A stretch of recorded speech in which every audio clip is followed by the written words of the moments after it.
வணக்க மக்களே, நாம இந்த ஆரோக்கியமான எச்சரிக்கை பதிவில் புற்றுநோய்க்கான ஆரம்ப கட்ட பொதுவான சில அறிகுறிகளை பற்றி தெரிஞ்சுக்க போகிறோம்.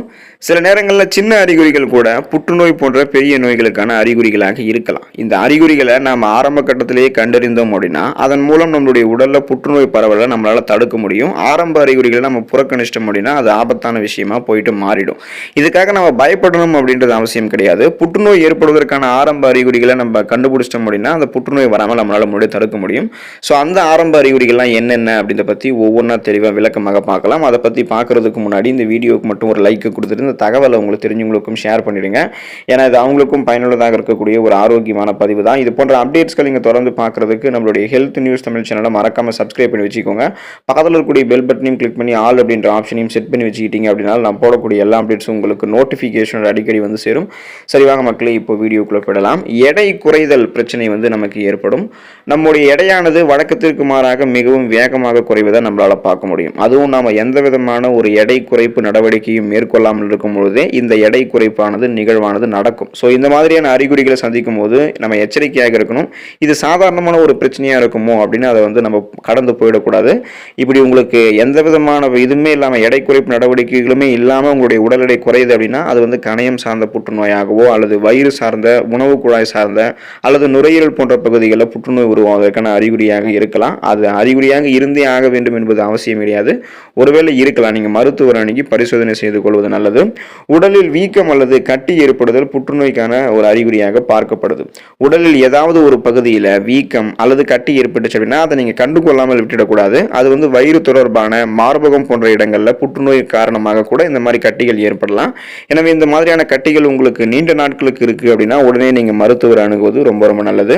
தொடர்ந்து இருமல் பிரச்சனை உங்களுக்கு இருந்துச்சு அப்படின்னா அது புற்றுநோய்க்கான அறிகுறியாக கூட இருக்கலாம். தொடர்ந்து இருமல் இருக்கிறது அப்படின்றது பல நோய்க்கான அறிகுறியாக உள்ளது.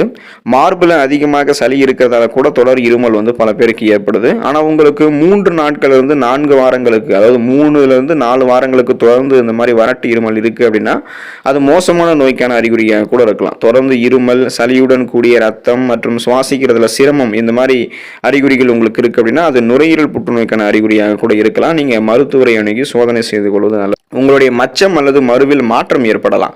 உங்களுடைய மச்சம் அல்லது மருவில் ஏதாவது மாற்றம் ஏற்படுது அப்படின்னா அதை நீங்கள் புறக்கணிக்க கூடாது.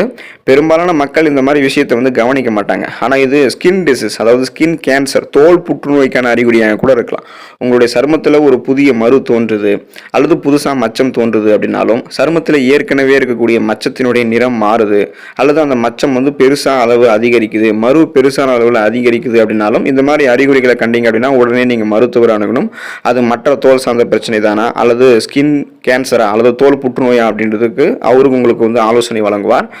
சிறுநீரில் ரத்தம் கலந்து வெளியேறுவது புற்றுநோயினுடைய அறிகுறியாக, ஆரம்ப கட்ட அறிகுறியாக பார்க்கப்படலாம். சிறுநீர் வழியாக ரத்தம் வெளியேறுது அப்படின்றது குடல் புற்றுநோயான ஆரம்ப கட்ட அறிகுறியாக கூட இருக்கலாம். மேலும் நீங்கள் வழக்கத்துக்கு விட அதிகமாக சிறுநீர் கழிக்கிறதுக்கு கழிப்பறைக்கு போயிட்டு வரீங்க அப்படின்னாலும், மலச்சிக்கல் பிரச்சனை தொடர்ந்து உங்களுக்கு இருக்கு அப்படின்னாலும் அதை நீங்கள் புறக்கணிக்க கூடாது.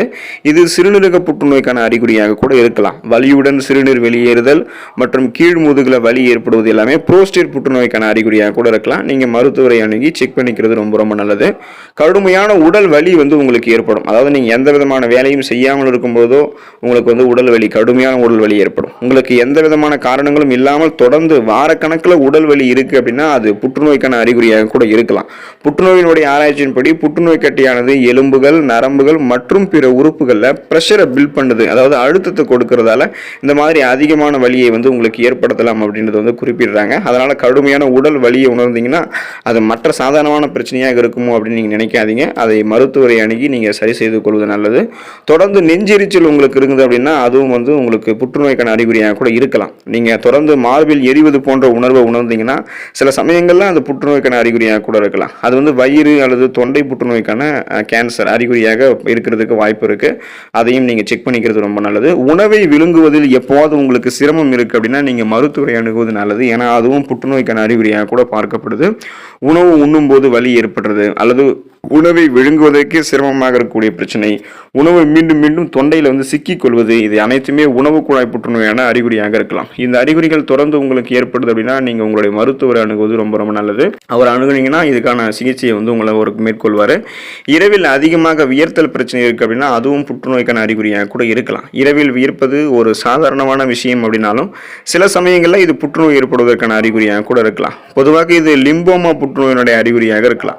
இந்த வகை புற்றுநோய்கள் உடலில் நிணநீர் மண்டலம் மற்றும் ரத்த நாளங்கள் போன்ற பகுதிகளை பாதிக்குது. அப்போ இந்த அறிகுறிகள் உங்களுக்கு இருந்துச்சு அப்படின்னா உடனே நீங்க பயப்படக்கூடாது. இந்த அறிகுறிகள் எப்போதுமே புற்றுநோய்க்கான அறிகுறியாக இருக்க வேண்டும் அப்படின்றது அவசியம் கிடையாது. ஆனால் அரிதிலும் அரிதாக சில சந்தர்ப்பங்கள்ல இது எல்லாமே புற்றுநோய்க்கான அறிகுறியாக உங்களுக்கு இருக்கிறதால இதை நீங்க சந்திச்சீங்கன்னா உதாசீனப்படுத்தாம அதுக்கான சரியான நடவடிக்கைகளை மேற்கொள்ளணும். மருத்துவரை சந்திக்க வேண்டியதெல்லாம் ரொம்ப ரொம்ப அவசியமாக இருக்கு. இப்படி ஏற்படக்கூடிய புற்றுநோய்களுக்கு பல வகைகள் இருக்கு. 50 ஆண்டுகளுக்கு முன்னாடி புற்றுநோய் அப்படின்னு சொன்னாலே அது ரத்த புற்றுநோய் அப்படிதான் நம்ம நினைச்சிட்டு இருப்போம்.